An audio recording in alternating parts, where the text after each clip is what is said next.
You better be in the house when them street lights come on.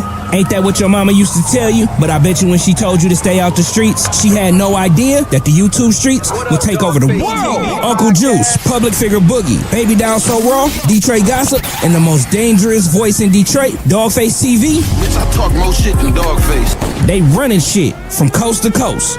Welcome to the Danger Zone. 5, 4, 3, 2, 1. Let's go.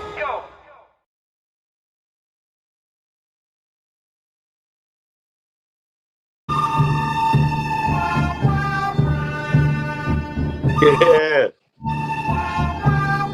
Mic check 1 2 1 2. Mic check 1 2 1 2. My name is Dogface Calderon. I am a representative of the YouTube streets, Dogface TV. Hey, listen, my next guest is arguably one of the funniest human beings on the face of this planet. That's one. Number two, he's probably one of the most I can't even fucking get my shit out because he already laughing and shit. Let me get my intro out the way, brother. All right, he's all right. He's arguably one of the most controversial people who's ever stepped foot into Hollywood. That's number two. Number three, he's one of the most outspoken and most opinionated black men you're ever gonna wanna meet ever. Mr. Spanky Hayes. What's the word with the Spank? Hey man, thank you, man. Hey, listen, you are far too kind, man. Thank you so much, bro. Oh, and, I know I am. You owe me. I know I am. Yeah. You owe me. yeah. I cash out you. Well, I got you. So Spanky Hayes is in the building. Actor, comedian, actor. Yeah. All around good guy. Spanky. So I don't really know where to start. So let's just start with your origins, because there's a misconception. Most people think that you are from LA or from Los Angeles or from California, some parts California. Right. Where are you really from? Well, shout out to Inglewood. Shout out to the whole LA. Shout out to the Bay. Shout out to the whole California, North and South. But I'm from Detroit, Michigan. You know what I'm saying? I'm from Brightmoor, Pilgrim and Blackstone, corner house. The motherfucking house moved. The neighborhood was so bad. I went to go show my wife, this is where I used to live. That motherfucking house wasn't even there no more. So, you know what I'm saying? I'm from the real sticks of Brightmoor.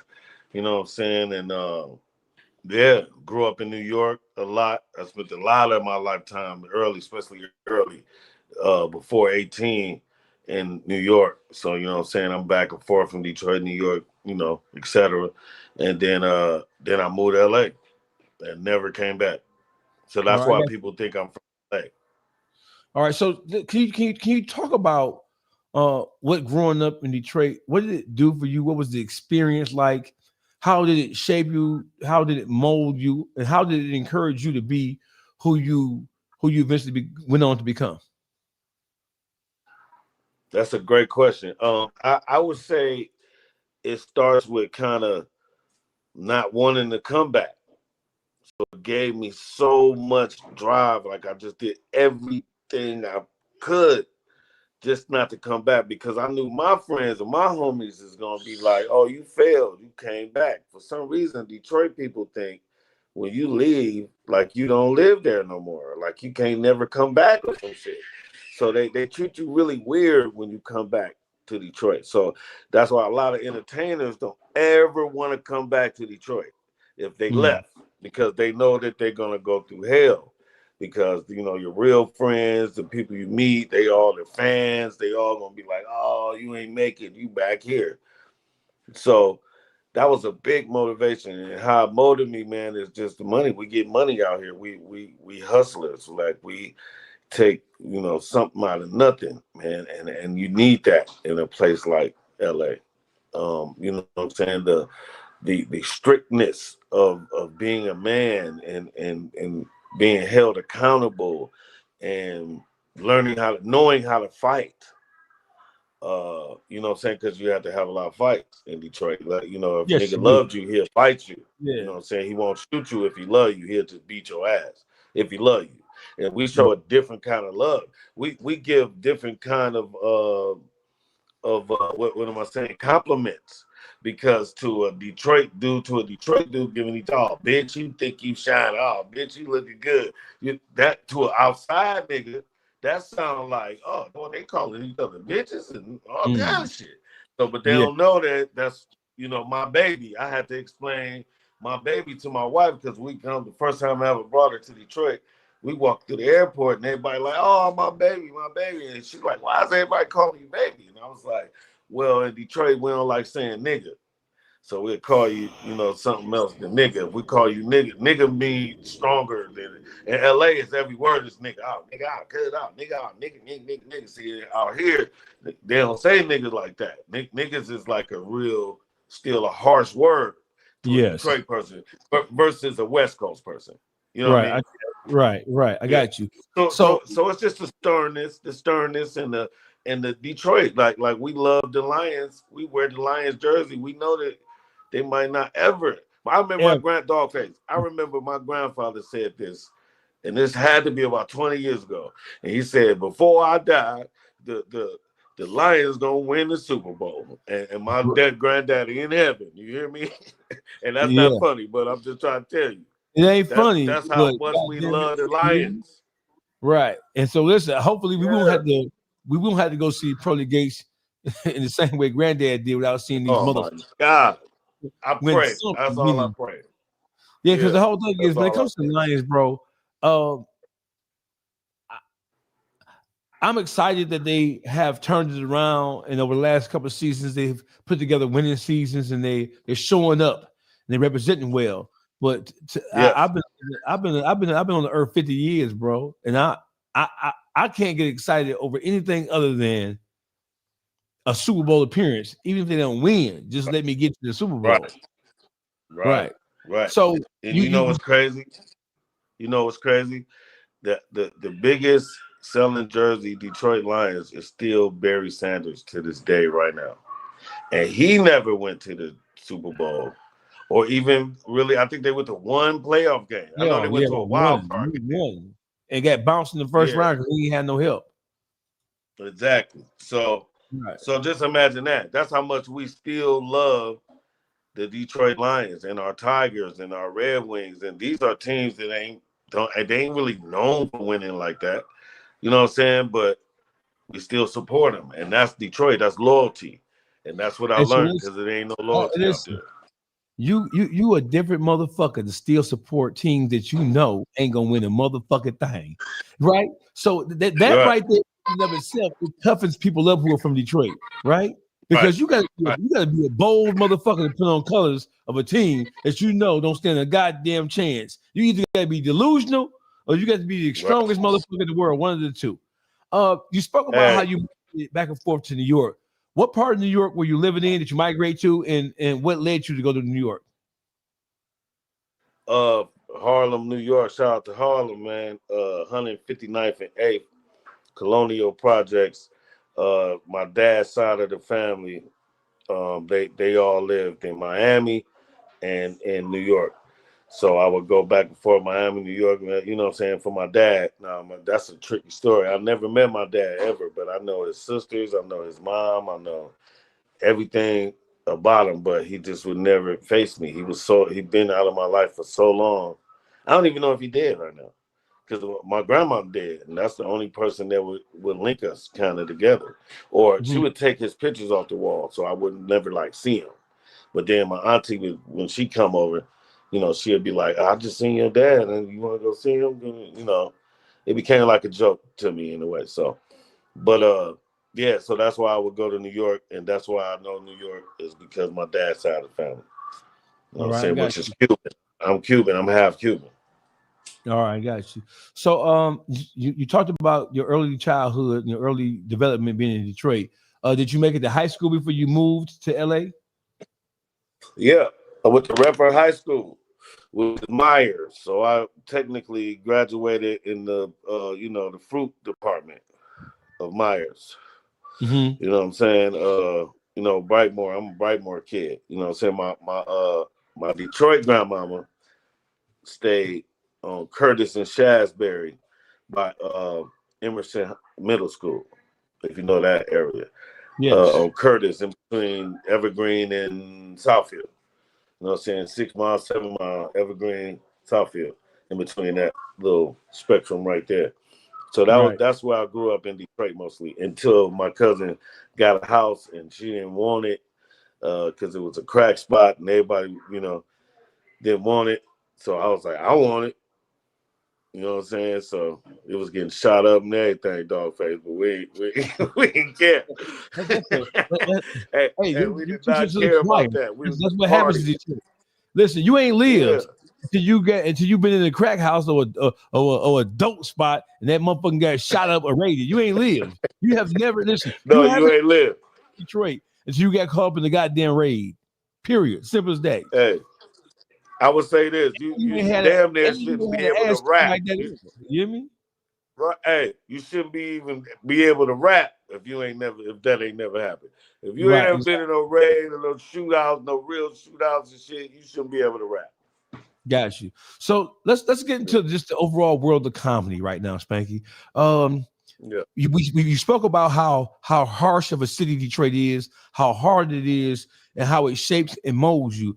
But you didn't say anything about how funny it is or how enlightening it is or can be. So when people think about Detroit, they don't really think about comedy. They think about the harshness Right. of the overall environment. So how did you get into Right. the world of comedy? How were you introduced to comedy? I was introduced to comedy because again I didn't know who my dad was. So one time I asked my mom, you know how people were bringing their dad to school and stuff like that, and I was like, Mom, I need my dad to come to school, and she was like, well, who you want to be your dad? And I was like, Richard Pryor. Shit. Right. And she was like, all right, fuck it, that's your daddy. So from that point on, I always just thought that Richard Pryor was my daddy.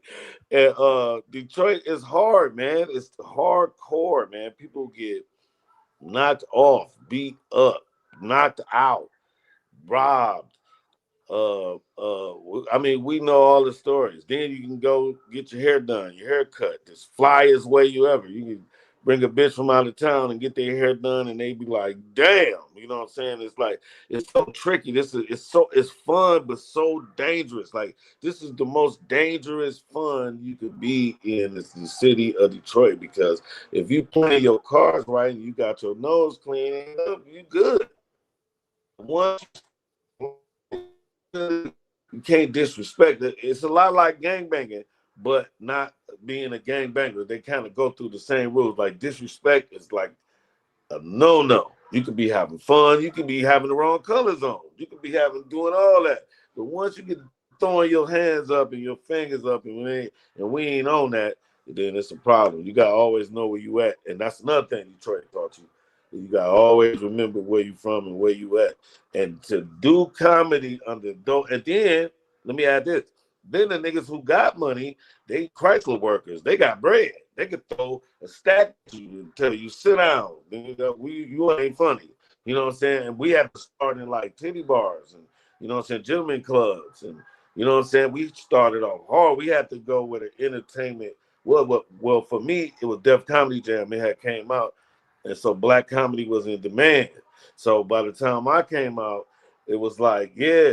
So, but the clubs we were doing was like, whoa, correct. I'm talking about ballers, like throwing money. Shut up, you ain't funny. But you still got some bread though. You know what I'm saying? But you embarrassed, but you go back the next Yeah. week. So that's why I say Detroit comedians is the hardest comedians ever. Dog, I took 8 years off the game because I was just going through some spiritual stuff. But I came back to Detroit. My mom got sick, and B, I wanted to come back and get back on stage. I came back to Detroit a year ago. Now nobody can fuck with me right now, bro, because I've been in Detroit grinding, doing all the disrespectful crowds, and they don't give a head nothing about you. And so what? I've been on TV. I'm back in Detroit in front of them, so they don't care.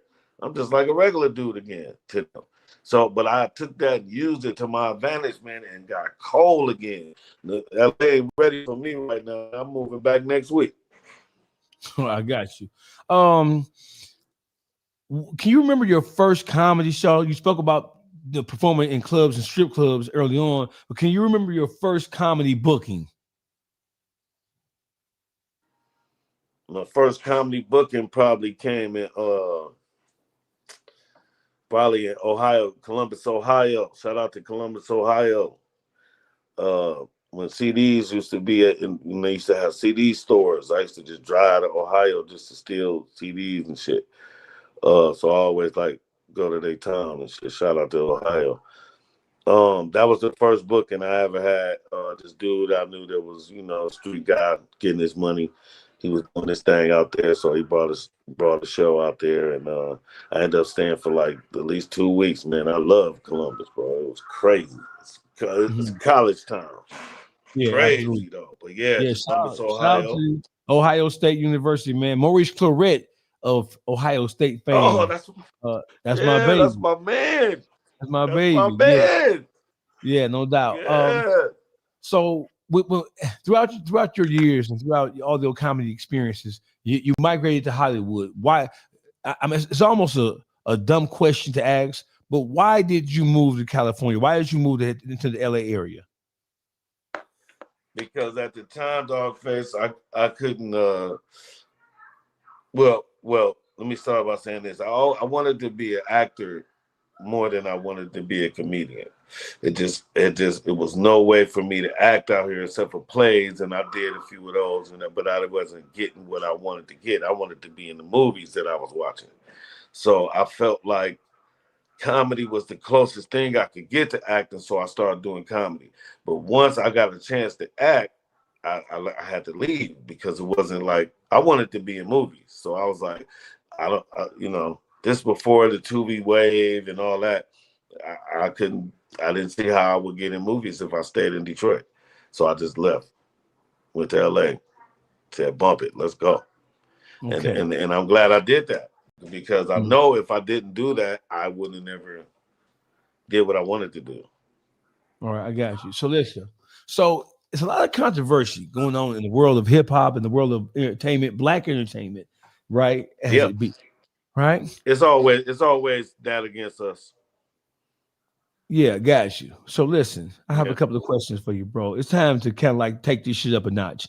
Spanky Hayes, is Hollywood as strange of a place as it appears? And how much about the Hollywood experience that people who've never been there, but we hear stories. We hear stories and we read stories, right? How much of what we see and what we read and what we hear about what it's like for an up-and-coming comedian, an up-and-coming musician, an up-and-coming actor, how much of what we think is going on is really going on? So you mean more so like the same sexness and let's just stop fucking around. When you go to Hollywood and you pursuing stardom, whether it's music, comedy, acting, must you participate in alternative lifestyles in order to get said role? Or is there a way for you to maintain your manhood and still prosper in Hollywood? Because we hear all I'm gonna say this, especially at the Diddy. At the Diddy, we all bets off. You hear me? Right. Well, I'm gonna say this in Diddy's defense. I've worked for Diddy several times. I've been on like maybe 2 of his CDs, the Forever CD, and I want to say the one when Biggie just died, No Way Out, I think, or something like that. And then I've hosted about 10 or better Diddy parties. Nick Cannon DJ'd them, and I was the host. This is when Wild 'N Out is at its peak. So this was around 2005 to 2010 was like but think about how many parties is in that 5 years, and this is when Diddy was throwing parties. If it's a Grammy event, Diddy got a party. If it's a Soul Train event, Diddy got a party. If it's a, what I'm saying, it's at that time when he was popping. But I gotta say, I never seen him do nothing like that. But again, I'm probably not his type. The way I dress, the way I look, the way I smell, You feel me? I'm Right. probably, I probably look kind of not like I'm going. So it's like, so he don't. So I've never ever seen him in that form. Now, towards me. Now, have I seen him talk like that to other people? Yeah. But I've never seen him talk to me personally like that. Actually, I've seen him talk to me and say, hold on a second, and then go into a whole nother motherfucker and then come back like, yeah, like you ain't see that. So, yeah, so I'm like, damn, all right, just keep your money on the bag, nigga. And he always paid me right.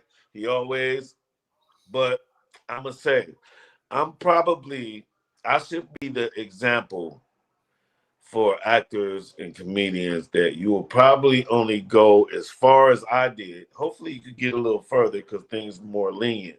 See, I still coming out the Scarface and the Snoop Dogg era. You know what I'm saying? That last of the real era.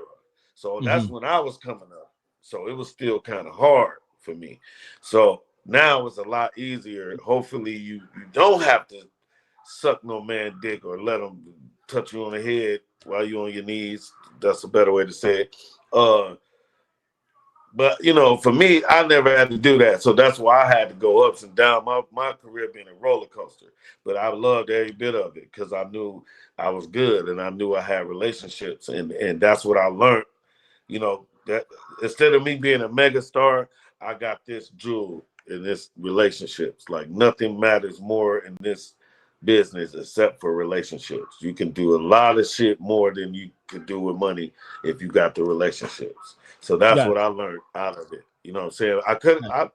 And it ain't over for me because I ain't no old nigga like that, and I've been off forever. It's like a nigga just got out of jail. I'm preserved. You feel me? Got I could just go right back in it. I just know what it takes. You know what I'm saying? And I was just trying to hope that it changed a little bit, or at least some of my friends got in bigger positions that I could come back in the game. But then, because it's all about who you know.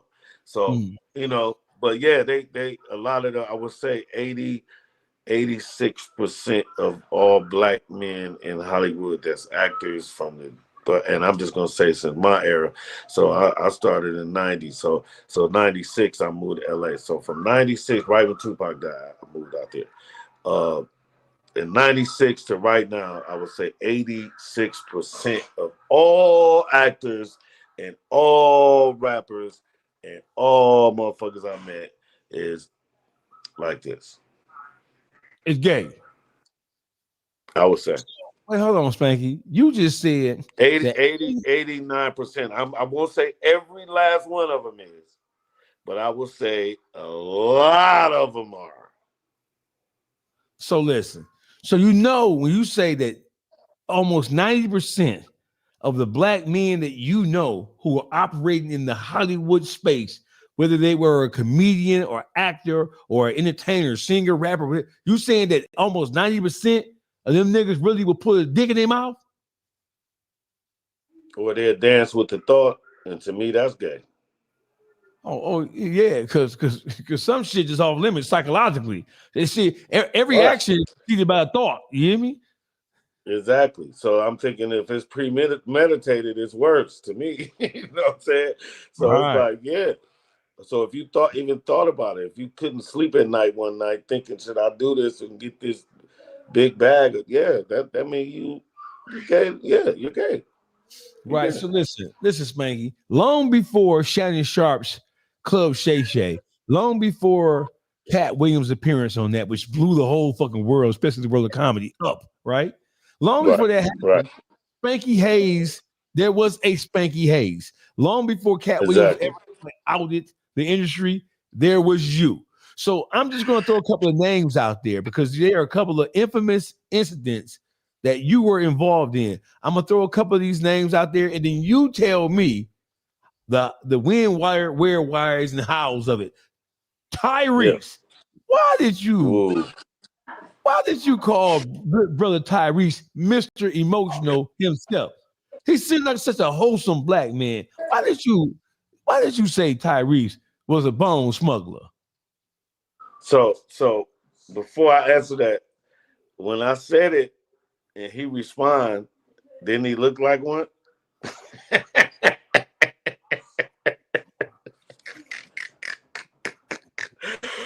Now that you say it like that, you hear me? Now when you make me go back and take a look at that shit, yeah, he did respond like a little bitch ass nigga.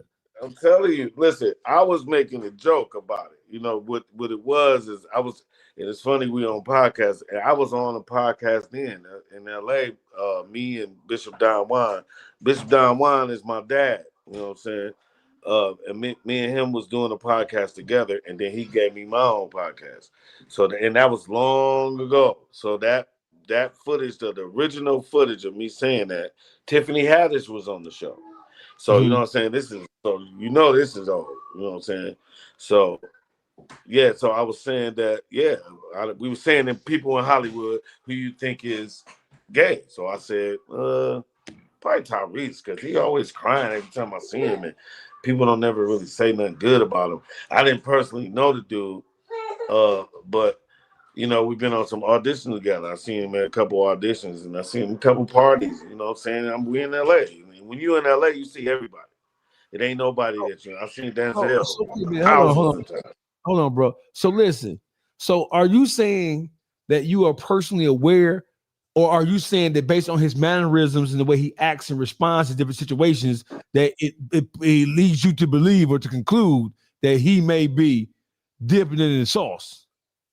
I would say at that time, yeah. The way people talked to him, the way people responded to him, like, you know, like this thing, he must be a fag or something. I was just thinking that. And then somebody asked me, and I said, they said, who you think a fag in Hollywood? And I said, probably Tyrese, because he be acting like a faggot when I see him out. And that's kind of how it started out personal. Then I had to say it. I'm gonna go back, Kobe. You ain't got no diaper on. It's okay, baby. Wait. I'm at work. My son. Shout out to all the kids and the babies out there. And shout out to all the kids. So listen. So Nick Cannon in the Wild and Out. That's like that is when I first became aware of Spanky Hayes, right? When I saw you on Wild and Out, like, listen, I'm gonna tell you something, right? Now that I sit here and think about your career and how many different things you've been involved in, even at that point in time, at your height, would you consider the Wild and Out experience the top of your whole comedy history, or is there something else, some other thing that you did that you would consider that had more exposure or presented more of an exposed platform than Wild and Out? Because Wild and Out is when I first became aware of you.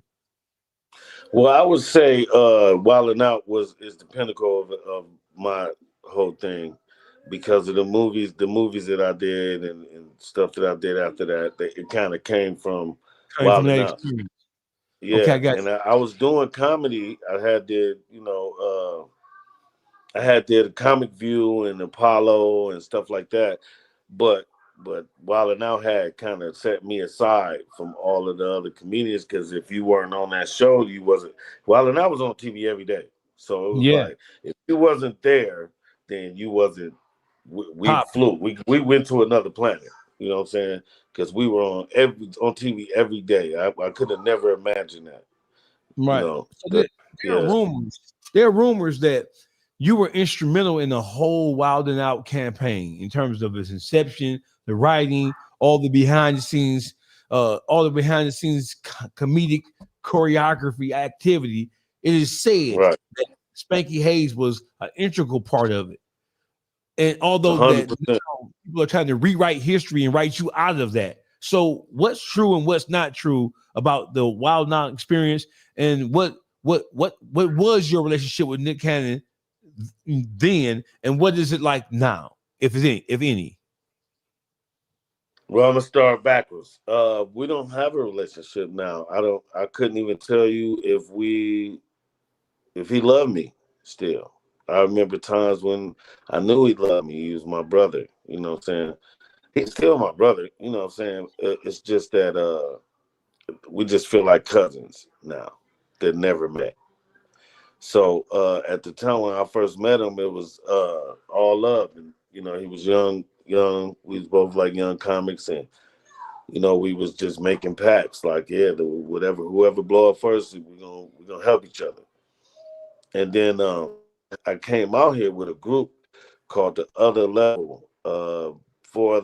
Five other Detroit comedians: Tony Roberts, Joe Blunt, Howie Bell, and Thomas Ward, who was already out in LA.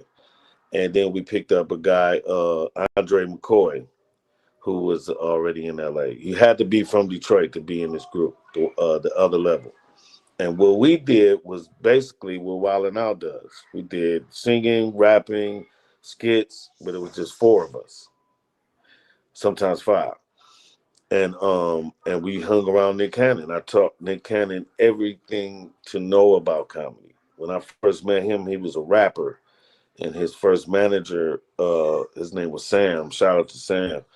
He's an Arabic guy who worked on cars, who stayed in San Diego, who managed Nick and would bring him to LA.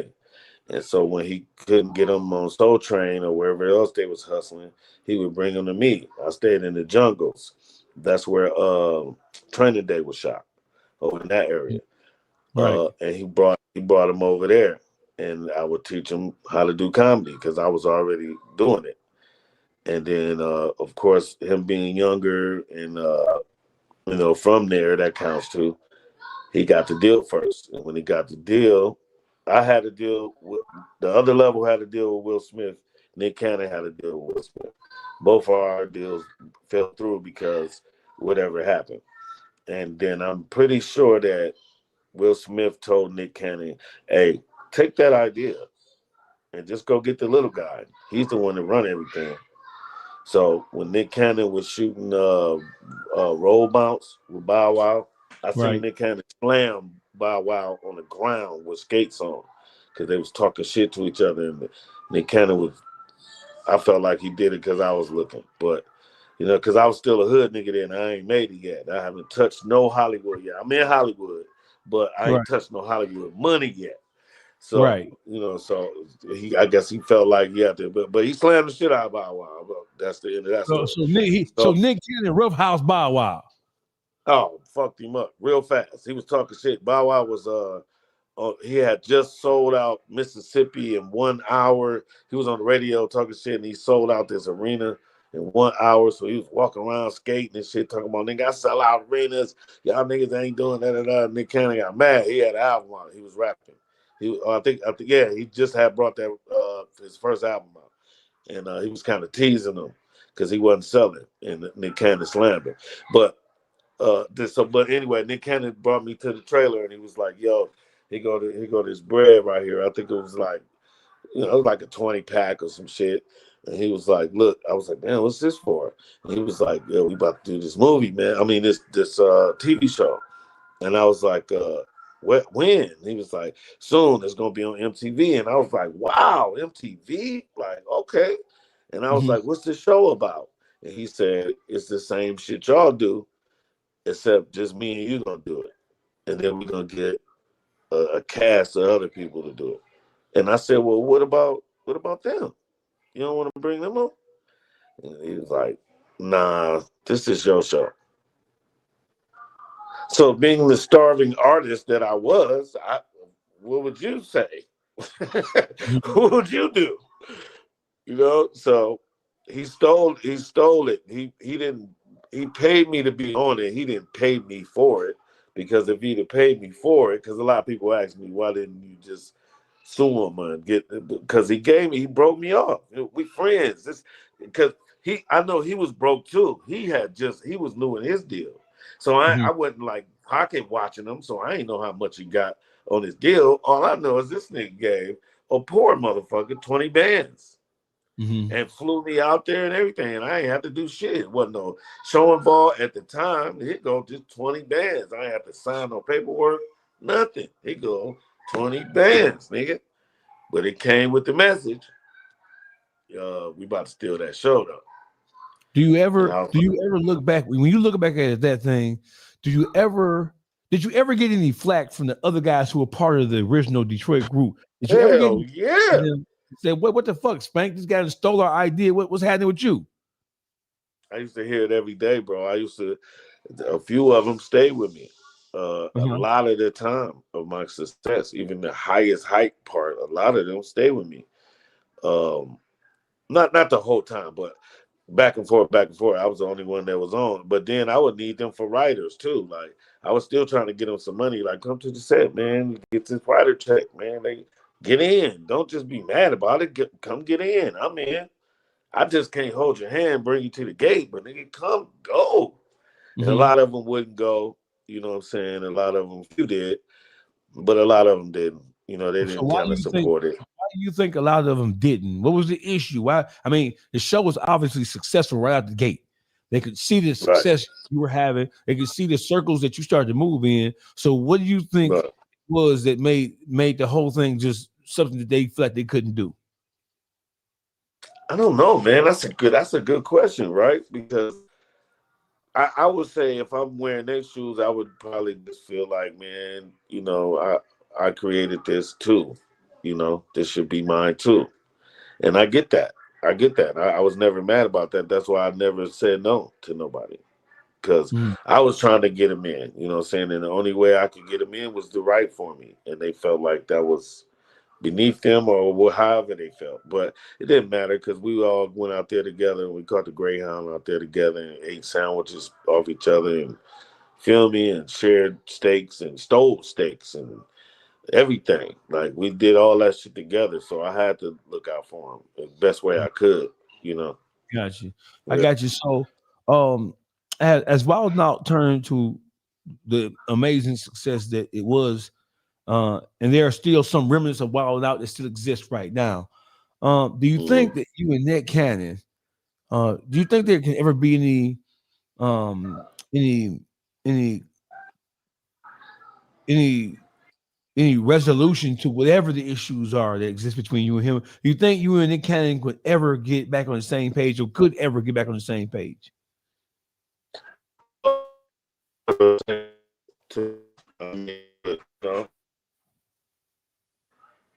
That's Nick's decision because Nick is the one holding all the cards. I'm comfortable in my life. Of course, everybody wants more.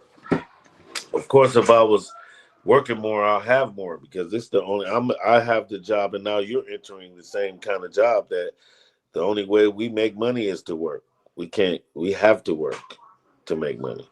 So it's always great to have more work. Hell yeah.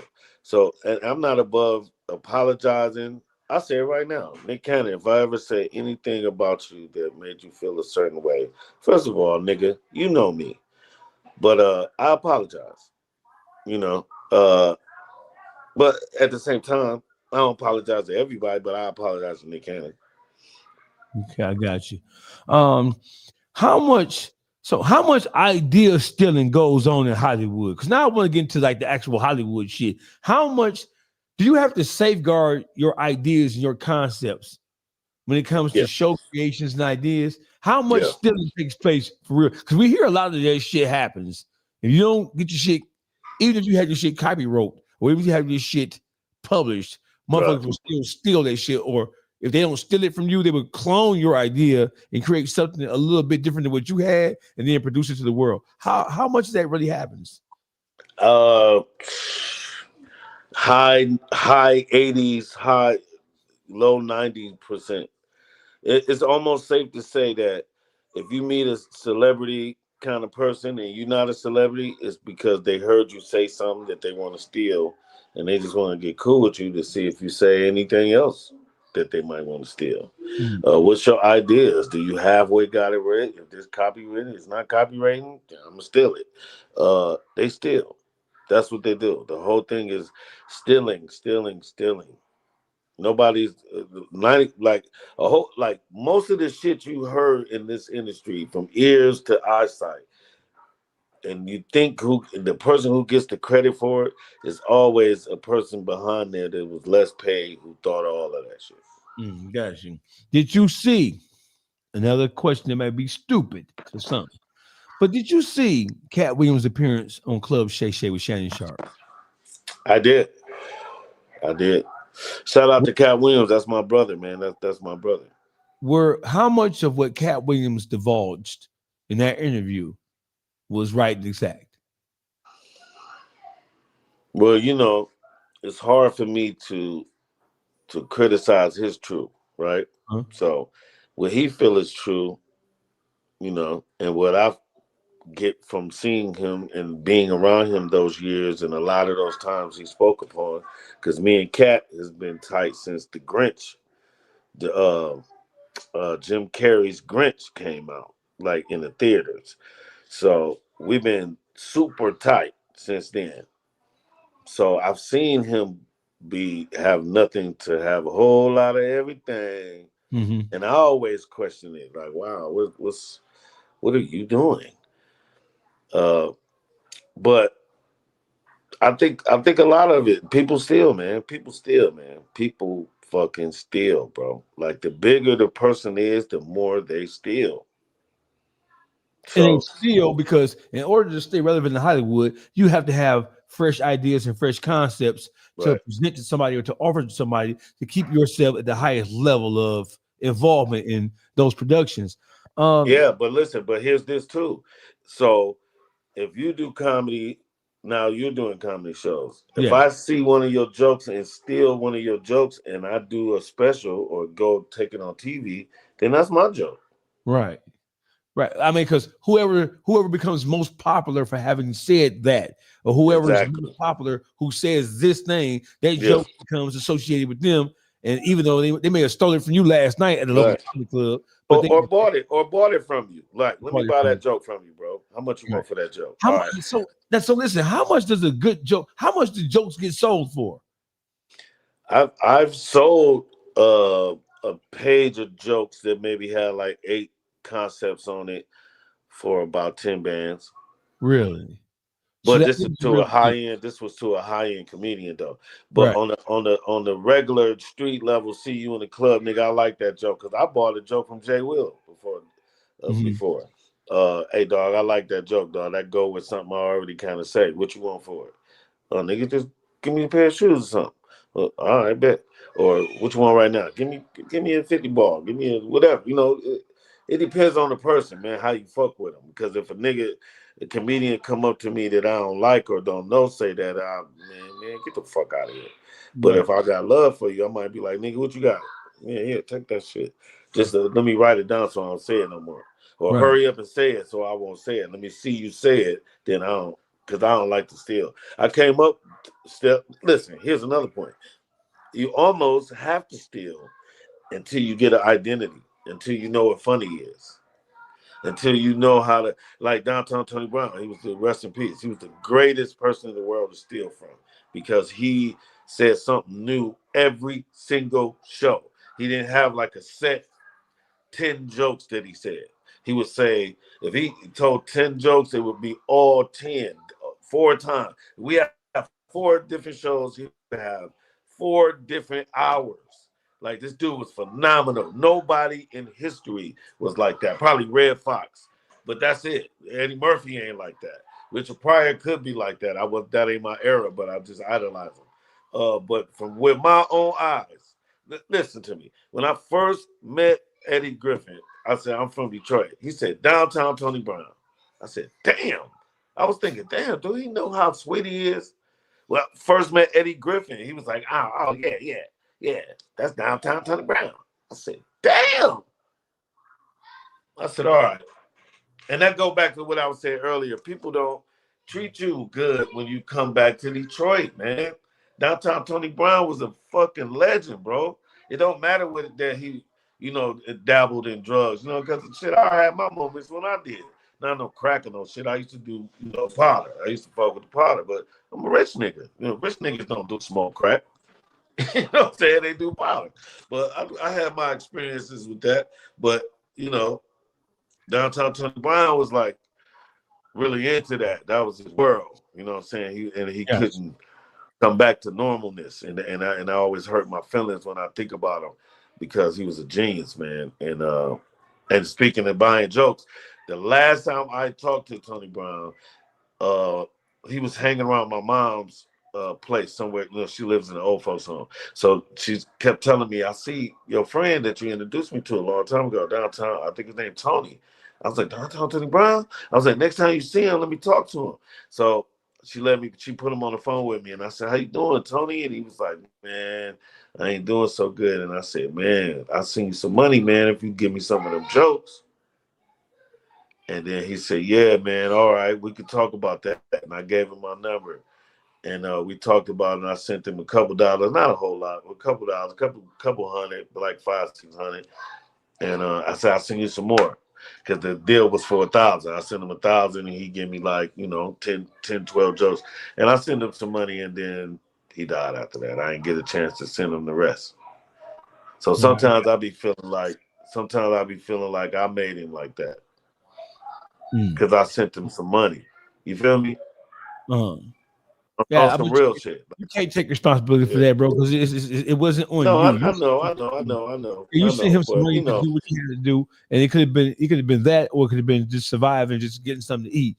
Right. Let's talk about Mike Epps. You and Mike Epps had a really, really great relationship once upon a time. Are the rumors true that in Mike Epps' early development that he slept on your floor? Is that true? Or was that just some shit people made up? No, he slept on my couch for like 2 years probably. While he was getting it, well, no, maybe like a year and a half. I give him that. But for a long time though, he said, and I stayed with a girl at the time, so he slept on my floor, and that girl was, boy, that girl, that girl, ugh, Lord have mercy, she was going crazy on Mike. She did not like Mike because Mike had a little drug problem at the time, and he would always be fishing. And I wasn't like that, so I had to always wake up in the middle of the night, defend, be on tip all the time, because he fucked up. You know what I'm saying? I don't even know what he's thinking. But then, and then he met Ice Cube. We met Ice Cube together. Actually, I had met Ice Cube before, and then when he ran into Mike, I ran back into him. If it wasn't for, shout out to Ice Cube. If it wasn't for Ice Cube, I wouldn't be in SAG. I wouldn't be able to talk like this to people. If it wasn't for Ice Cube, he wanted me to be in Players Club, but he had already hired AJ Johnson, rest in peace, AJ Johnson, Ezel, that was on Friday. He had already hired him to be the doorman, and I guess something wasn't working out, so he had me in the backups and got me papered up and everything. He got me on SAG and After. At that time, it was two different companies. Now SAG and After is one. But at that time, you had to be in SAG and in After. So he did all of that for me. I didn't get that gig, but man, he put me in the game. Shout out to Ice Cube. But and then Mike Epps was hating on me, bro. He was gonna put me in the same Friday that Mike Epps was in. When Michael Rappaport came to the door and gave him an eviction notice, he was gonna have me do that. And how I know that, because years later I seen Ice Cube and he said, "Oh man, Spanky, what's going on with you and Mike Epps, man?" He was like, "I had to pay that motherfucking white dude triple the amount of money I was gonna pay you." And I was like, "Damn!" So that let me know that was. And then a few times in the industry, people would say, he was, biting my back, bro. Like, come on, bro, what are you doing? Why do you think? What happened when you look at, based on what you're saying, when you look at the help that you gave him early on when he came to Hollywood? What do you think happened that would make him do something like that? Did you guys fall out? What was the backstory of that? Because he didn't want me to, okay, so again, we was in the group, the other level. So that's who got signed. Okay, so he signed to Marcus King. Marcus King is Jamie Foxx manager. I'm not sure if he's still Jamie Foxx manager, but he was at the end of Jamie Foxx show, you'll see King Management. So Mike Epps had signed to King Management, and then our group, the other level, signed to King Management at the same time. So he was a little mad that I was coming up too. So he thought he was just getting off the couch, about to blow up, be the big man, then he get to talk big shit. No, I'm coming right with you. And I got a team. So he was just really mad. And then plus, Mike would take a lot of jokes from me, like the fat girl's time. He took that from me. And he did it first in a movie. So imagine that. So he wanted to do it before I got a chance to do it. He wanted to take from me what he liked about me and do it before I got to do it. That's crazy, man. But I don't blame him though, because all of them is like that though. Yeah, but All of here's the thing though, Spank. The thing about it is that Mike Epps, he presents himself. Now he does say that he does admit that he's a flawed person. He's had bouts with drug usage and other things, but outside of that, Mike Epps presents himself as if he's always operated in a way that was beyond some of the small petty things that you see or hear about happening in Hollywood. And then he always shows an affinity or a love for the city of Detroit, right? So now that you're telling me stories like this, it makes me question: is it all the act, or is he really? Well, he went to Job Corps in Detroit. That's where he gets it from. That's where it stems off with Mike Epps. We had several talks about this. He went to Job Corps. He explained how niggas used to rock the suitcase, not the briefcase. The briefcase, right? You know what I'm saying, with damn near nothing in it, but they just carrying the Right. briefcase. And, we used to always laugh about that. The campaign hats with the top tens. He knows that, Detroit. So and I'm like, yeah, all right, whatever. And when we fell out, he would always get Detroit people because he was trying to like say fuck you, Spanky. And that's why when he got the place in Detroit that I didn't go to it, the Mike Epps Club or whatever day it is, or whatever. One Mike. Yeah, the one Mike. I headlined that place the week before it closed down because me and Mike I didn't even want to be in Mike Epps' club. I didn't fuck with him like that. Now, it's been times, and it's documented. It's been on times that I seen Mike Epps in Vegas one time. He was gambling, and I had about 12 dudes with me. He had about 4 or 5 with him, and they couldn't even gamble seeing me. It'd be on. Every time we see each other, we'd look at each other like, yo, what's up? What's good? Like, we've been fighting for years. 20 years we've been fighting. Because I know he been shitting on my name. And I blame him for not having all the shit I should have. But he's one of them. I think really, Dolph, I'm gonna keep it real. I think many of days, Cap Williams and Kevin Hart and Nick Cannon and Mike Epps, they all call each other on 3-way and they all ask about me. And they all say, who's seen him lately? Where he at? Look at his Instagram, track him down, see what he's doing, see how he doing. They've been trying to hold me back because they all have stole from me. But they think I don't got more though. That's the thing. That's what's crazy. But I had to shut down. I shut myself down because I was getting too mad. I was about to probably execute one of them niggas, bro. Like on some real shit. But I had to stop being mad, bro. I had to go to God, bro. And I had to learn that God told me to forgive. And if I forgive, I have a better life. Because for probably about a dub, bro, I was furious every day about that wilding out shit in my just career in general. I was just too good and outspoken for them. And they was getting high to do what I'm doing naturally. You feel me? Got you. So let me ask you a question. Let me ask you a question about Hollywood. So there's a lot of secrets in Hollywood, or there's a lot of things that happen in Hollywood that the general public don't know. Can you talk about some of the things that would be shocking to people if they knew or if they understood it to be true? What are some of the craziest Hollywood stories that you either have been involved in or know about happening? Wow. It's so many, man. It's so many, bro. I've been in parties that was burnt into your consciousness that you couldn't believe it or you were just outdone when you saw it. I'm gonna keep it real, man. This is like we can go heavier, but when I first seen Carl Lewis, the runner, I think he was the Olympian. When I first seen him, I looked at him and I was like, this dude is a fruitcake. The way he was standing, and I was like, what? I was like, oh no. I couldn't believe it, dog.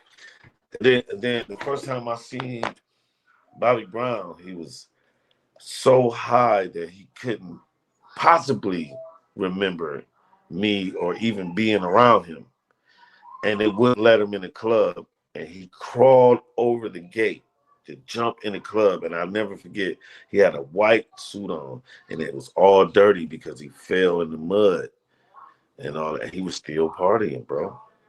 It was just so much like malfunction shit that I see, bro. Like one time, God, I hope I don't get banned for this.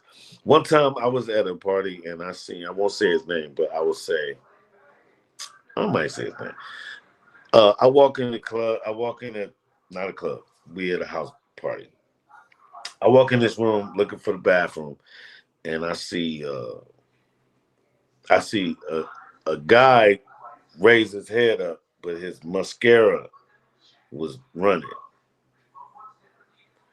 And I see another dude, and I'm like, whoa. But then I see a girl, but the girl is looking like, help. So I just shut the door. I ain't know what to do. Hey, you gonna now think. So you trying to say now I ain't trying to be messy. Maybe I am. Right. Okay. Who Spank? Come on now, Spank. Come on with these motherfucking details now. I would just say one of his songs is Unpredictable. See some shit you seen before. That's all Jamie I'm saying. That's Jamie Foxx. Now, come on now. You gonna stop playing on this show. Spanky, hey, you gonna stop this shit now. Now, Jamie Foxx. Yeah. Now look here now. Now listen. I need you to take that back. Because you ain't seen Jamie. No. You should know skullduggery. Now, I didn't see what they was doing. I only saw the reaction of the door opening. But and I will say, one is two in China.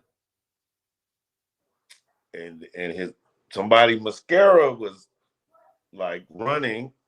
I noticed that because I was thinking, what the fuck could cause that?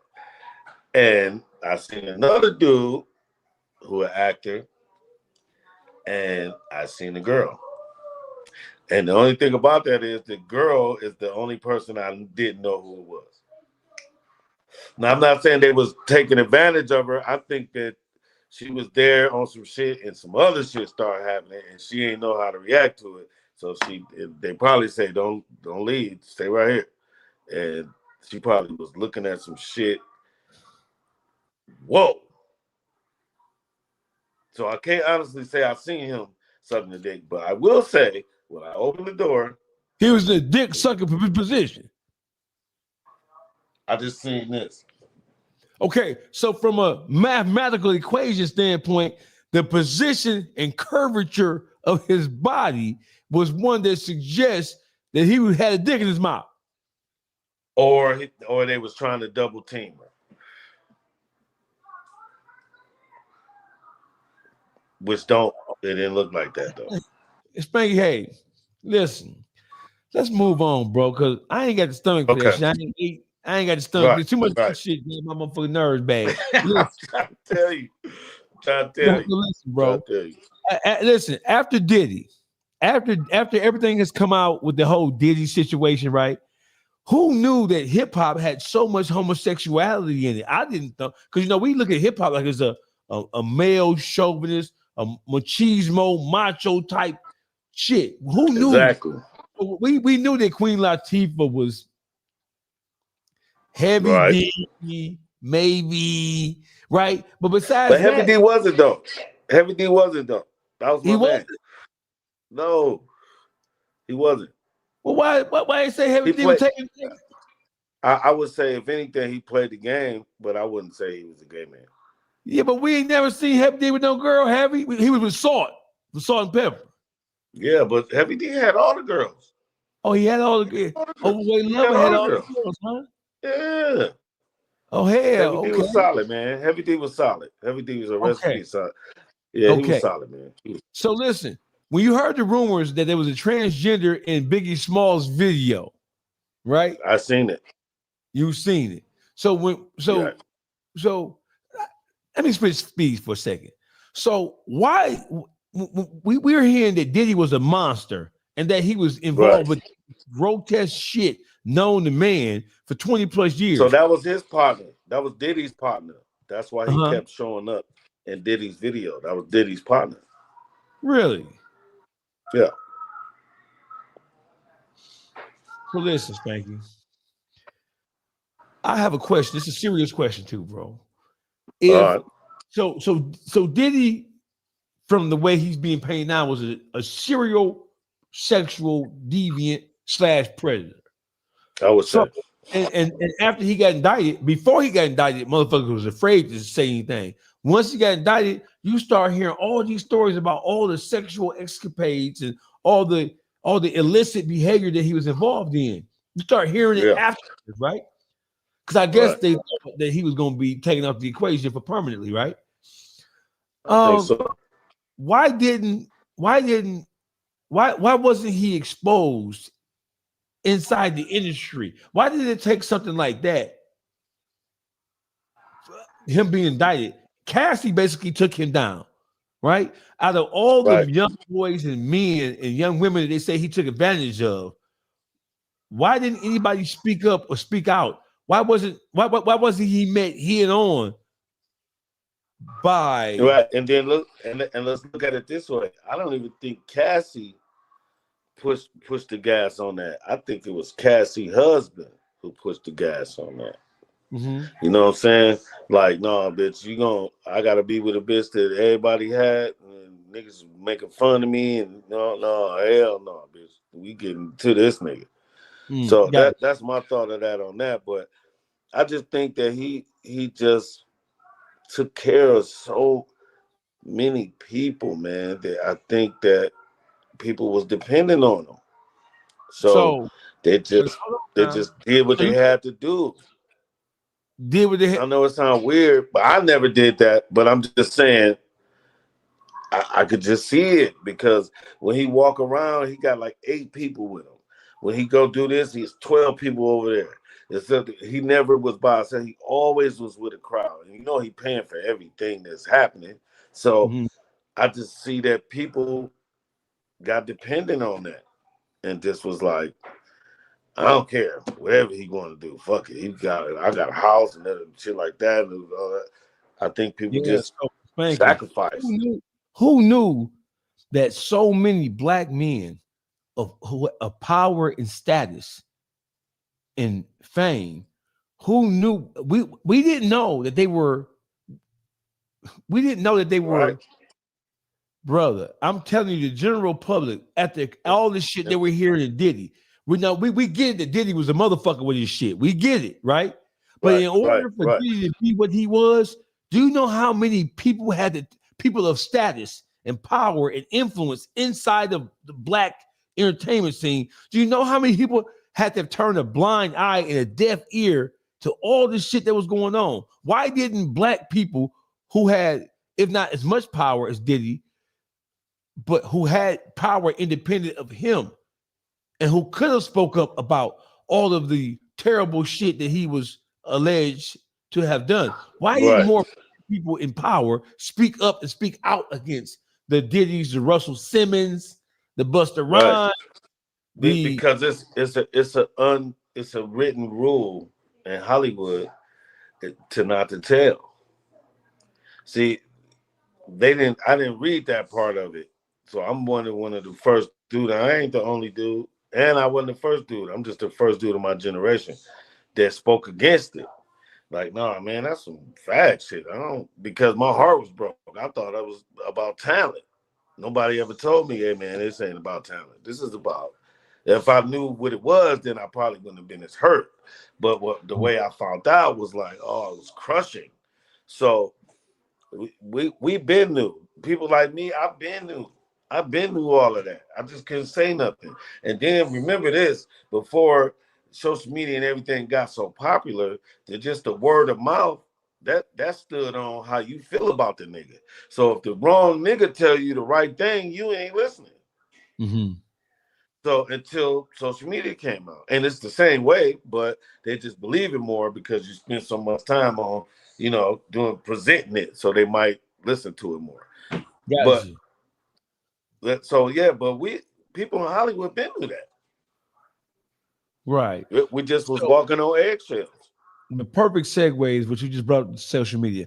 How has the advent and the growth of social media, how has it affected the world of comedy? Has it been a good thing or a bad thing? Because you have comedians now who are considered comedians who have no stand-up experience whatsoever, but they are more popular in some respects than traditional stand-up comedy club or comedy special comedians. Has social media been a good thing or a bad thing for the world of comedy? It's a bad thing for if you was already famous, but it's good because fame comes easier. First of all, fame and money don't never. It's not the same thing. It ain't even the same planet. They offer you. That's what they offer you: the money or the fame. A hustler would think I'll take the fame and just make money off the fame, but it don't work like that. So you get the money and then they tell you to sit down. And you don't see the motherfuckers no more. Or you say, no, I want the fame, and then you all over the place, but you broke. The nigga who took the money got more money than you, and he ain't even did shit.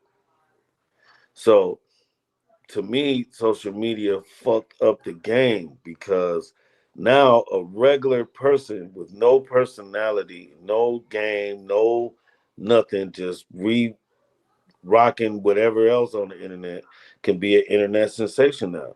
When I was coming up, you had to sleep on niggas' couches, you had to be friends with niggas, you had to go to New York, Baltimore, Boston, whoever, wherever, everywhere to get on. Now you just sit in front of your TV or sit in front of your phone and you do comedy, and when you get on the microphone, you suck.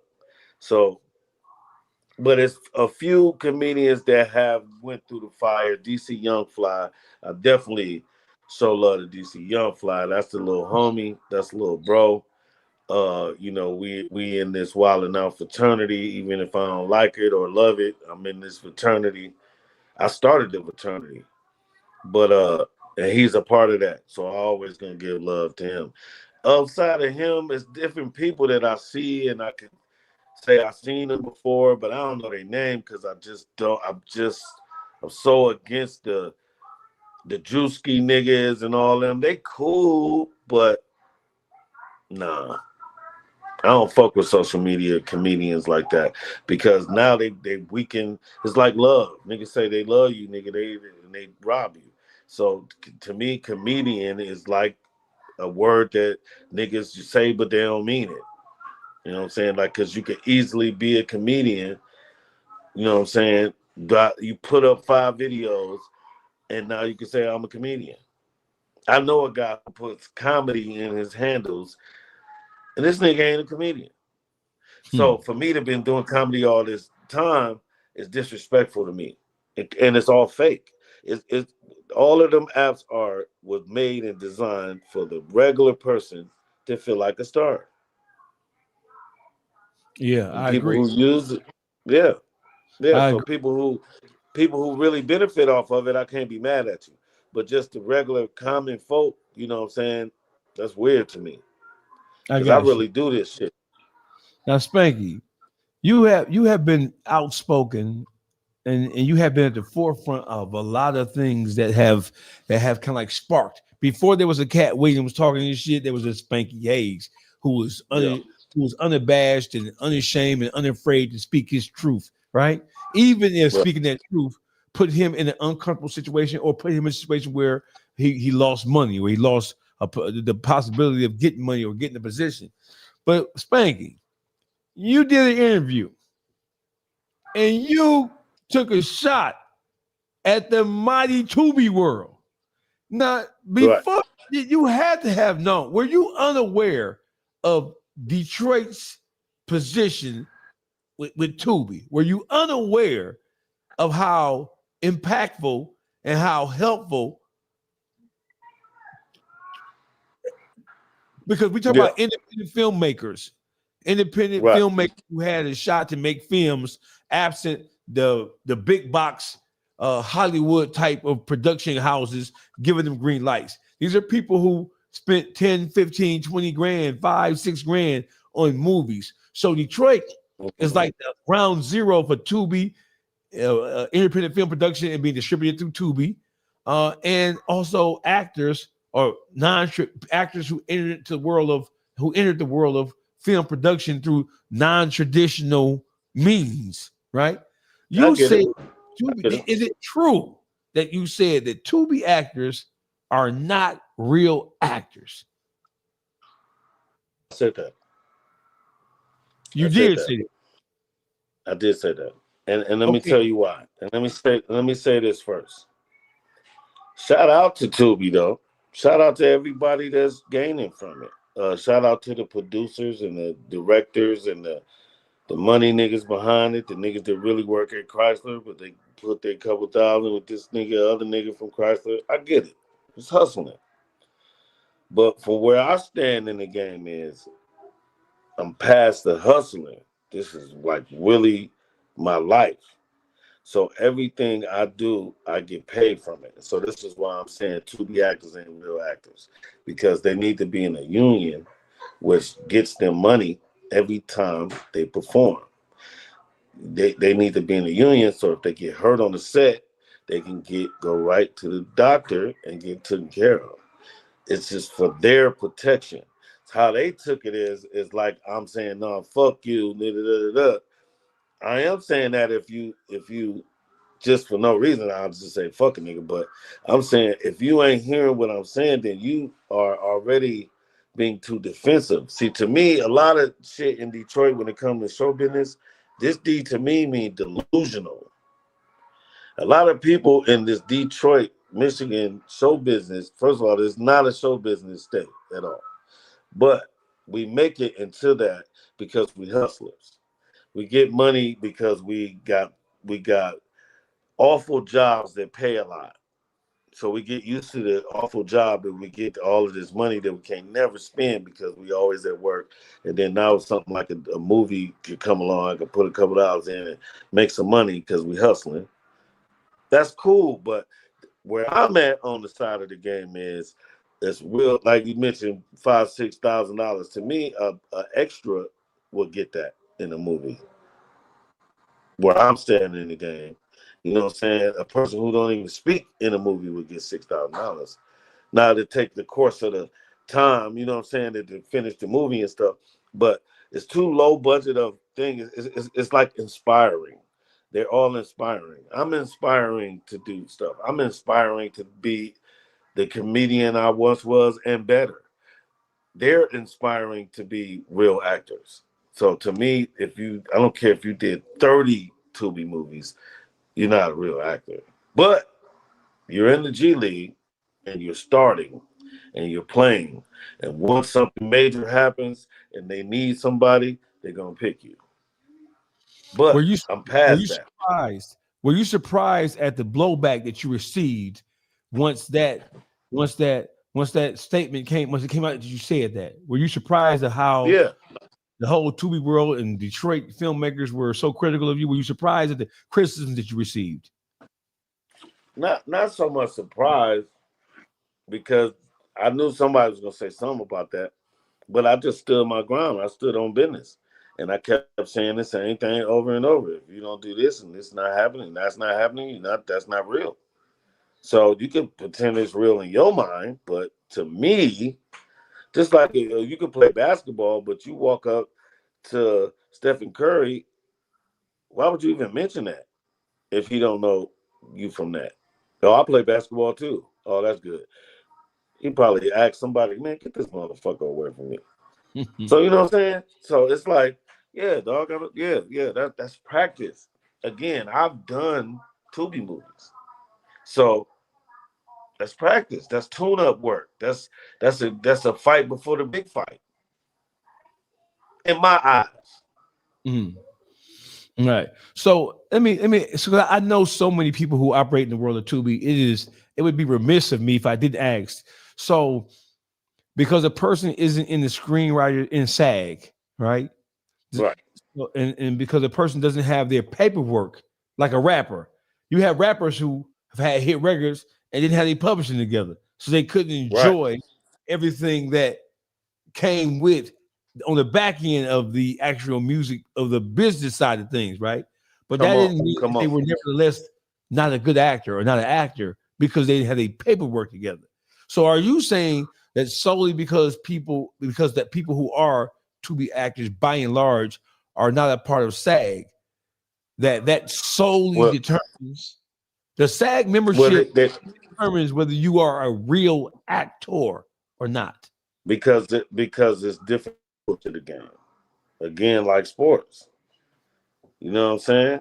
So to me, if you don't have your game right, you just good for nothing. Which means you're practicing, which means you're inspiring. It's nothing wrong with what I'm saying. Mm-hmm. People just gotta grasp onto it. Like this is the realest shit I can say to a motherfucker. Now, are they good? Shit. Is this people better than me? I'm sure. I'm not saying that. I'm not saying I'm the greatest actor in the world. I'm just saying I'm a real actor. So don't come talking that Hollywood shit to me unless you really know what you're saying.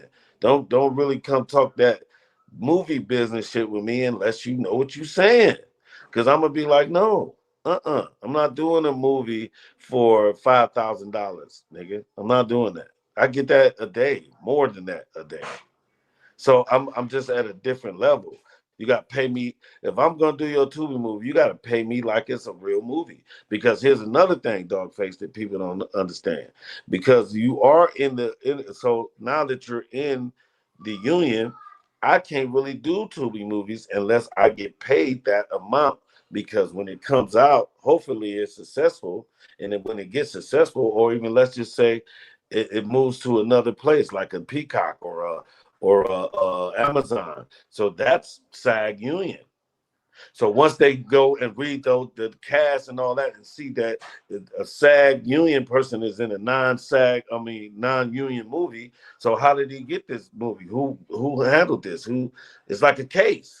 Oh, you owe us money for that. So basically what I'm saying is I would have to pay them for doing a Tubi movie. So it don't make sense for me to do it. If I got to pay somebody else to be in your movie, and I'm gonna have to pay more than you pay me, that don't make sense. I get it. Again, that's different levels. I get it. You feel me? I get it. Because Dennis Reed, I was talking on the phone with Dennis Reed. Dennis Reed, cool guy. I was talking to him a lot of times. He offered me a few movie roles. He was looking out for me. Like, he was trying his best to look out for me. I'm not shitting on none of these things. Diesel, that's my dog. That's my family, dog. He reached out and called me like, nigga, is you pranking or is you Tekashi 6ix9ine right now? What's going on? I'm like, no, bro, you gotta hear what I'm saying. I know you mad about what I said, but listen to what I'm saying. But then I go back to what I'm saying to you, Dogface. How niggas feel about you is how they receive your messages. Of course. So if a nigga feel like you ain't shit anyway, then you ain't supposed to say that. So that go back to Detroit people don't support their own people. That's why a nigga like Big Sean, and I ain't speaking for Big Sean, but a nigga like Big Sean get his success and move to LA and don't even come back until his success is kind of going down where he need to. You dig what I'm saying? So because they don't support you here. They don't support you. I didn't know that Michael Peel from Key and Peele was from Detroit. I met him years ago. I didn't know he was from Detroit. I was like, damn, you from Detroit? He was like, yeah, man, they don't support me there. Nobody supports people in Detroit. So when they leave, they don't ever want to come back because they know if they got to come back, they're not going to get the support. They're not the Detroit people, and I'm sorry if I'm being fucked up, but I'm from Detroit. I feel like I speak on Detroit. Let me stop you, brother. First of all, this is a place of open conversation. This is a place of truthful speech. So this ain't one of them kind of places you can't say, nigga, you can say what the fuck you want to say on this motherfucker. As long as you can back it up and articulate a reasonable explanation behind what you're saying, I'm gonna let you say it. I don't fucking agree with it or not. Come on. So I'm going back to that. The promoters, y'all be fucking over the Detroit comedians, man. You got the talent right here, bro. Right here. Y'all rather spend your money on these out of town dudes that come to Detroit and you put a Jay Will or you'll put a Josh, Adams on there to open up, and these Detroit cats is cleaning their clock. It's because you ain't looking at what's really here. And that was the problem before I left. That was the problem. Like the Detroit promoters never grew up like that. Y'all got the homegrown right here, man. Start fucking with your own comedians, actors, rappers that's right here. Detroit rap is the hottest rap in the fucking universe right now.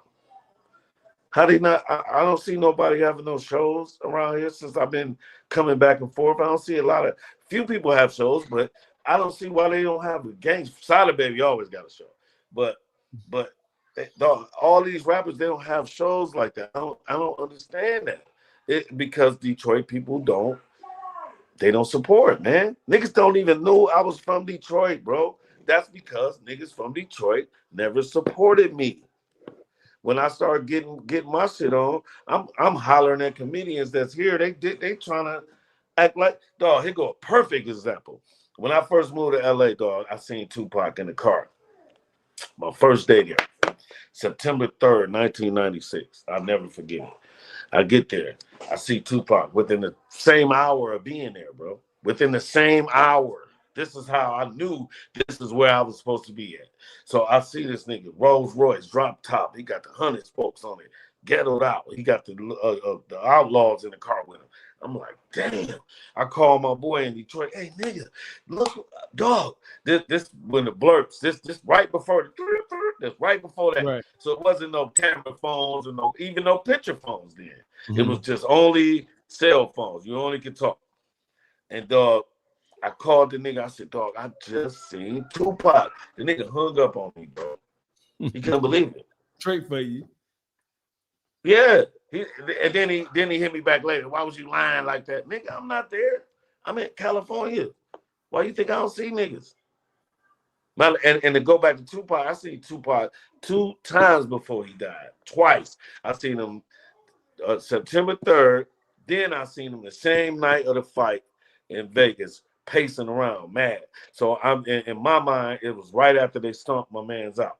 So they walking around pacing like he mad. He cussing out everybody. So I ain't speak to him that time because I was like, nah, that nigga ain't gonna remember me. But dog, I seen Pop twice, bro. I seen him the same night he died. The same night. Ain't that crazy? I was at the party when Biggie died. I was at the party. They was playing My Detroit player. My Detroit, that's before Hypnotized came out. And me and my niggas was like, oh, we gotta go in there. They playing Detroit shit. They on some Detroit shit. So we stayed in line about 4 hours, bro. 4 hours trying to get in that party. By the time we seen all the people coming out, that's when they told everybody they had to leave. And then we seen everybody coming out, but we stayed right there.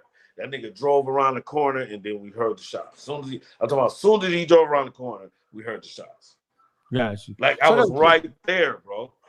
I got a question right for there.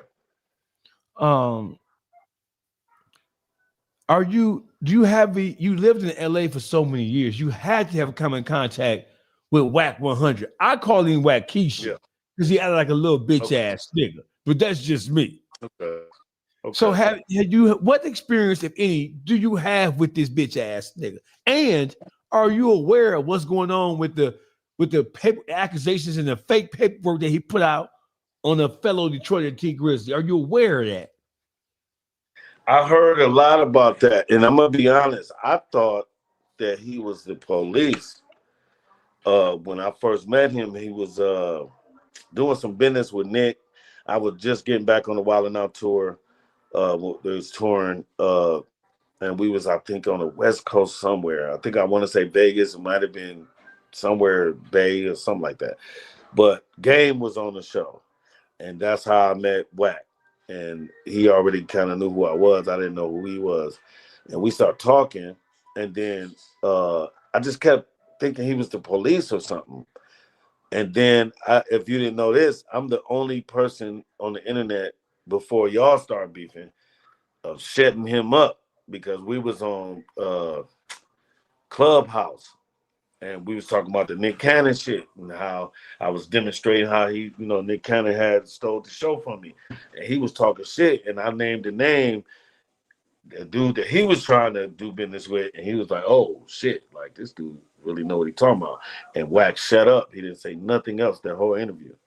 But before I said the dude's name, he was trying to, he had his little audience on, Fuck what's boys, that shit? bitch ass niggas, Clubhouse. cheerleaders. Yeah. Yeah. So they was all trying to attack a nigga, but I was, I stood on my business, man. Cause I ain't lying, bro. So that's the thing about me. I don't never lie because I don't like to remember what I told you. So I ain't gonna never lie to a nigga because it ain't worth me. I might lie to my mama, you know what I'm saying? But that's over the phone. You feel me? but at the same time, and that's when I was little. But I don't lie to no nigga that I talk to because I don't want to remember having that conversation. So at least if I say it again, it's gonna be 99 point something percent of what I said the first time. You know what I'm saying? So that's what that is. But so what do you think yeah, about man, him? What do you think about Wack attacking T Grizzly? Now, I've already proven that the paperwork that he said showed that T was snitched on this baby shooter guy. I've already proven that paperwork is totally false. And now Wack is moving away from it. And then Wack is giving instructions to academics and the Poetic Flacos and anybody else in the YouTube atmosphere not to interview me because he's trying to make the story go away. And he's talking about Max B now, and he's talking about other people now because he can't. He still hasn't produced paperwork, and he owes me and T Grizzly money because he made bets through GZ Academics that he has not paid. Whoa, he might not got it. He a hustler. He might not got it.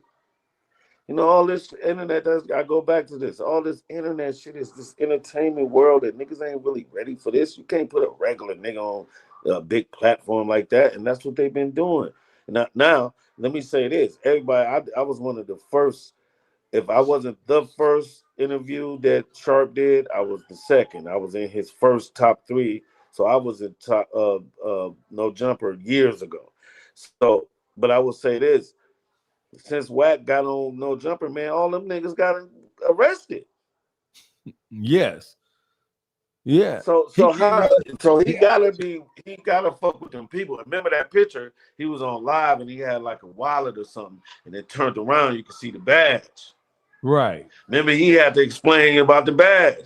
So yeah, he did. I think Wack one of them informing niggas, and Oh, he I hope did. I'm not. I hope I ain't right, but he's the police now. He's definitely the police. All his activity, all his behavior, everything that he does is smacks of police ass shit. You can't tell me he ain't never told the motherfucker.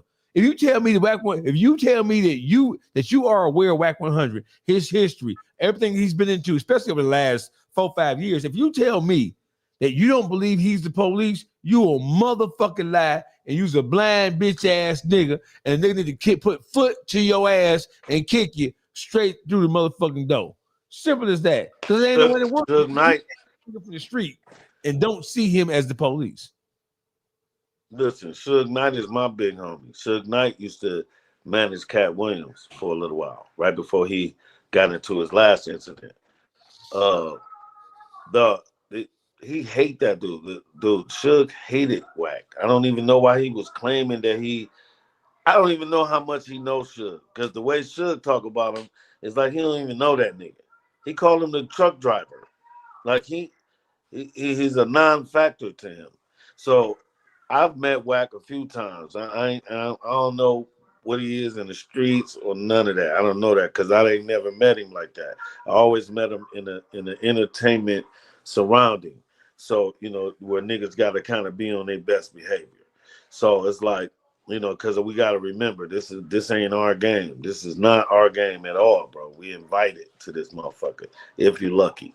So, in a lot of rooms, you got to put on your good suit and your good hat and your good shoes and, what I'm saying, with your best cologne. And I think that Wack been in those kind of rooms, man. So that's why he got platforms. I'm pretty sure Nick Cannon put him onto a lot of platforms. You know what I'm saying? Again, because it's all about who you know. So it ain't about what you are, it's about who you know. That's the trick of entertainment. It was never about who you are. Smokey Robinson, Johnny Guitar Watson. It wasn't about who they were as a person because we didn't know them as people. We only knew they work, and that's all that matters. All the personal shit, and that's where the internet is coming in, kind of to me, fucking up everything. Now it's now you can say nigga personal. You can say, oh, I know this nigga personally. Pete in the bitch he was 18 because I know these are not scary world. And if a nigga could be lying, a nigga could be telling the truth, nigga could be telling half truth. Nigga could be hurt and telling his version of the truth. You feel me? But if it all entertainment and it's enough lights in the background and it's enough, you know what I'm saying, sound effects, niggas gonna hear you. Let me say this, and you ain't even asked this, but let me say this. Orlando Brown, that's my dog, bro. I've been knowing Orlando a long time. Right. Orlando not lying, bro. Orlando not lying, bro. He not lying, bro. And he not high either. All of that's an act. Look at Ray J. Ray J is doing the same exact thing right now that Orlando was doing. That actually I started, but they shunned me for it, so I just stopped. And then niggas said Corey Holcomb. He's a bitch ass nigga. He tried to steal my whole blueprint and then talk shit about me. Weird. But anyway, that's the thing now. You do not have to be original. That's how all of these cornball ass niggas are getting in the game now. Because it ain't about being original. It's just about how much content you're gonna put up. If you got to Tyler Perry, nothing against him, but he came in the game with 11 episodes, 100 not 11, 100 episodes to a show. 3 different shows had 100 episodes. How you not gonna buy that? So it don't matter if it's good or not, or good content, or it didn't matter. It's about nigga. This nigga got 100 episodes for 4 different shows. That's what it's all about. So these niggas is cornball. Yeah, they cornballs, they fags, they fucking the worst, they monsters, they fucking pedophiles, they fucking all of that. But to me, it's y'all fault because y'all opened the door to a door that's sacred. And now any nigga can walk through the door and be famous. And I blame that on the internet. And that's why you having a problem with Whack 100 because he ain't supposed to be on the internet. He ain't supposed to be a nigga. The shit he's seen and done and shit, he ain't supposed to be talking about that. Because gangbangers don't supposed to be talking like that. Gangbanging is like a religion. So they ain't supposed to be talking against it. So anything he's saying, he ain't supposed to be doing that. He a regular nigga that did some business, I'm sure, but he ain't supposed to be on the internet. Because he's going to say something that's going to get him fucked up, like he already police. I'm sure he ain't want everybody to know he was police. But because he keeps trying to be on camera all day, now we know he the police. It wasn't for you, dog. I got you. So listen, brother, it's been a pleasure talking to you. I want you to deliver a message to Detroit, to the world of comedy, to the world of entertainment. Take us out. Hey, to all my Detroit folks, I love y'all to death. I want to say to my Detroit people, stop telling people that you're good. Stop bragging. Stop. It's just like a woman. If a bitch say, I'm a bad bitch, if she say that 4 times, this bitch don't look that good no more. So that's what I feel like Detroit artists, we tell each other that how sweet we are. We just force it on niggas. It ain't always your fault though, because we so overlooked that we have to be on our own dick. But the people of power hate that trait. You will never get no work telling a nigga how good you are. You have to sit back and let a nigga compliment you. And that's what Detroit artists don't, or we're not good at that. We will tell each other, we'll say, this nigga ain't shit, I'm the shit. We started off like that. Detroit people started off, we ugly. We wasn't pretty niggas. We was ugly. We loved being ugly when I was growing up. Don't tell that bitch said you cute. Tell that bitch I'm ugly. So I'm saying Detroit, we own to something. We always been. We are in our own way. Once we get out our own way and start helping brothers instead of talking shit about them, we will be a unit, something that I ain't never seen Detroit be. And I hope that we can get there because I want to be in that one day. That's what I want to say to Detroit. What I want to say to the industry is that the real is coming back. You spent too much money on these internet niggas. They have not delivered. Now you have to go back to the real source. I know it's gonna hurt. We gonna charge your ass up the ass, nigga, because you looked over us. That's how shit go. If you live this for the world, if you live enough days, you will get everything you want. All you gotta do is prepare yourself to wake up the next day. Stop eating sugar. Stop eating salt. Don't do cocaine. Nothing white.